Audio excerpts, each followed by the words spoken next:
বাস্তবতা এমন একটা জিনিস যে সুখের সময় আপনার সাথী সঙ্গীর অভাব নেই, কিন্তু দুঃখের সময় একটা ব্যক্তি আপনার সঙ্গ দিবে, এটা আপনি পাবেন না।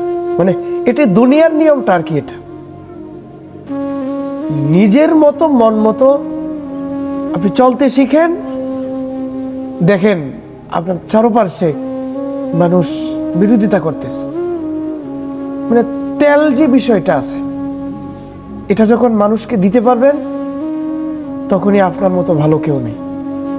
আপনি অনেক ভালো, আপনি অনেক ভালো, যেটা ভাষায় প্রকাশ করার মতো না। আপনি তো অনেক ভালো, কিন্তু আপনি সঠিক নিয়ম মেনে চলেন, সঠিকভাবে সঠিক কায়দা কানুন মেনে মেনে চলেন, আপনাকে কেউ ভালো পাবে না। মানে দুনিয়াটা এমন আর কি, দুনিয়াটা বাস্তবতাটা এমন। মানুষ তো স্বার্থপর, স্বার্থ ছাড়া কেউ কাউকে খুঁজে না, কেউ কাউকে বুঝে না। দুনিয়ার বাস্তব নিয়ম যে অবশ্যই স্বার্থ লাগে মানুষের।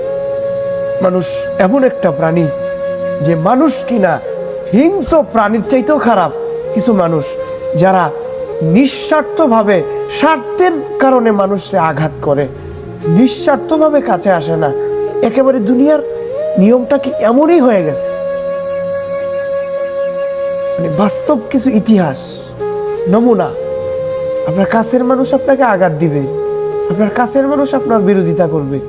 আপনার দূর থেকে বিরোধিতা আগে আসে না, বিরোধিতা আসে কাছের থেকে, কাছ থেকে আসে।